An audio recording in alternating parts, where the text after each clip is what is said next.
Welcome to Cave Branch. This is my property up here. This is the off-road, off-grid site, and I'm going to show you some of the resources that I have and how I'm utilizing them and how I will utilize them in the future, and hopefully through trial and error I can make more power. This house is totally off the grid, and it is most definitely off-road because, as you can see, that is a creek, and that is what we drive through to get up here. And no wires running to the house, no transformer. That is the end of the civilization right there. It comes in from that way, and once they get to here, they stop, and we don't take anything off of that line. Telephone, TV, nothing. We may get TV one of these days, but I get internet through wireless through my cell phone. Get electricity through a couple of different sources. That is one of them. You have to look at your property and you have to see, what resources do I have? And I have seen for years all this water going right past my house, right on down the creek, completely being wasted. You know, I mean, it's not wasted, but it's passing over my property without me getting any benefit out of it, besides maybe the noise of the water running and all that. So I decided I want to get some use out of that water, and I'm going to make me some power. Well, right there, what I have, an old wire spool that I got for free. Everything here was free, except for the magnet to convert the alternator. That's the only thing I spent any money on. I had everything else. I even had the alternator. I had all the lumber, except for there's one board right there, and all the boards in the paddles. Those were all given to me because they were warped, cracked, whatever, you know. Probably wouldn't have been good to use them on like a house or something, finishing a house or whatever. But they work great for that. It's just 1x12 that I put in. I measured the circumference of the wheel, took it apart, and it's spaced a foot apart, and then each one is spaced about 10 inches apart. And it seems to work really good. I've got it balanced. Show you some details here of what I did. I used, that is a wheel bearing from a car, a front wheel drive car, and I got a piece of off-thread rod going through it. I've got a wheel bearing on each side. The off-thread rod is tightened up to a sprocket here off of an old bicycle, and it runs a bicycle wheel. And as you can see, it sped that up. Then the bicycle wheel was perfect to use as a pulley. It actually, look how nice that fits down in there. It's perfect. The wheel's warped a little bit, or the rim's warped, but it doesn't hurt anything. And then that goes to an alternator. Now this is not just a standard car, well, it is a standard car alternator. It comes off a Cavalier, but it has been converted. It's now a permanent magnet alternator. As you can see, there's only the two wires, one going to the hot terminal and one going to the ground, but it's nothing going to the field because there's no brushes in it anymore. I just pulled out the rotor, and I'll show you how I did all that later on. But I'm surprised at how well it works. Let me see. Try to do this with one hand here. without getting meter wet. Okay, I'll hold the meter right there. Let's see if I can get a shot of the meter. Okay. Now, if I touch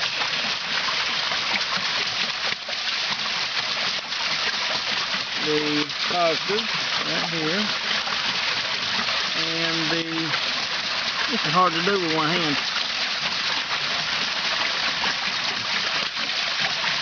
Well, right now, I'm getting about 40 volts. And that is spinning at that speed, so I couldn't imagine if it was spinning a lot faster. It won't spin any faster than that with any type of load on it. But you take that off and this wheel just whizzes around. Now that comes out of the alternator, up and into this pipe. The pipe goes underground, up into the house.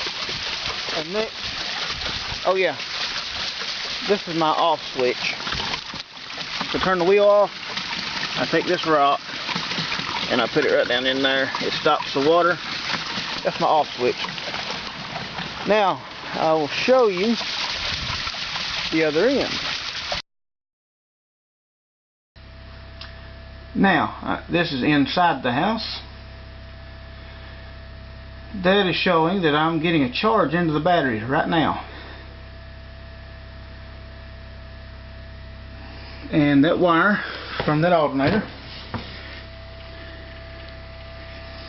comes right into this charge controller from a camper. It's 110 volts originally, and I've done a little tinkering around with it and reworked it some. It still works on the 110 volt part, but it also regulates, has a small regulator inside to regulate it down. It actually regulates it down to nothing less than about 14.5, but right now it's only showing 13.5 because the batteries were a little low. And my batteries are just, there's a few of them under this. Well, it runs a 1,000 watt power inverter. And let me move this. And as you can see, my batteries are just old car batteries. And yes, I don't get as much use out of these as I would if I used that one's not even hooked up. It's still good, but I haven't got it hooked up yet.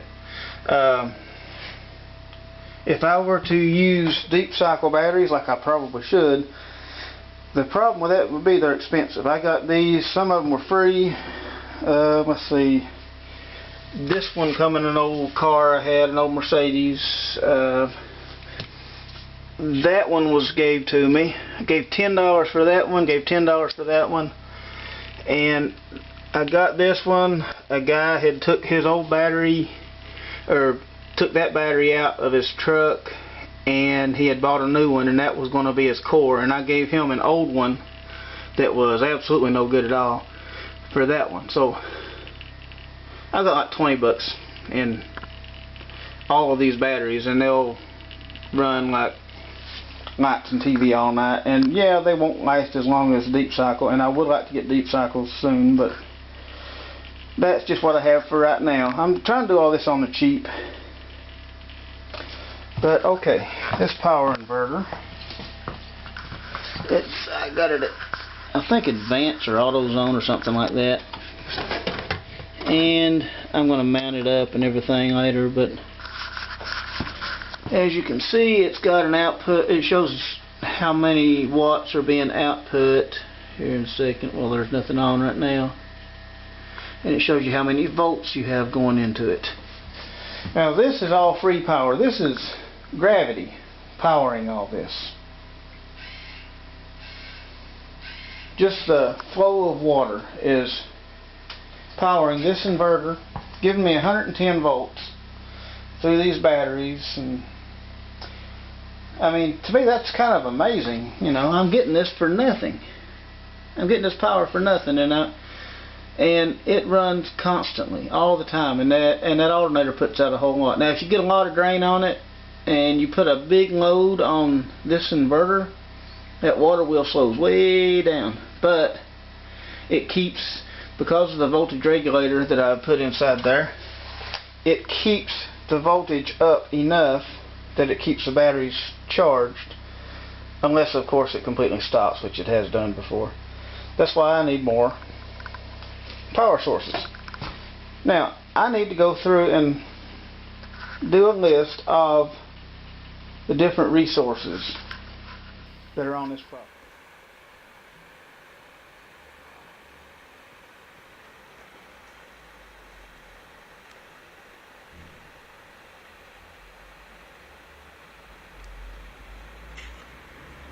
It's the first time I see this. Es la primera vez que lo veo. Nunca había visto esta información. 36 kilos el neodymium, 36 kilos teflón, 36 kilos ferrita y 36 kilos el cobre. Aquí hay para incluso más más grandes, como este de 500. Este es de 15 kilovatios, que ya son 15.000 vatios. Esto es de 500.000 vatios. Esto es una pasada. Y bueno, esto ya es para irte a hacer una ciudad entera. 10 gramos, esto sería la ferrita. 7 gramos, esto sería el cobre. Estos son mínimos, ¿eh? Esta es una ilustración muy interesante de cómo se puede imprimir quizás físicamente, pues no lo sé, yo es que no lo sé. So I was going to do something. Oh, esto es para imprimir. Okay, this, polo norte, polo sur, polo norte, polo sur, south, north, and it prints un dibujo, a shape, una forma. Okay, see?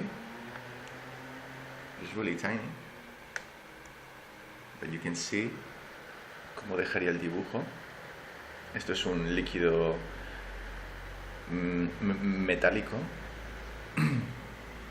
para ver las funciones del magnetismo. Aquí podemos ver cómo la figura magnética es siempre redonda, no hay picos, como aquí serían picos, ¿ves? 5 picos. Pues la flor, el pétalo está en las líneas rectas, no en los picos, ¿ok? Aquí estarían los pétalos, los 5 pétalos.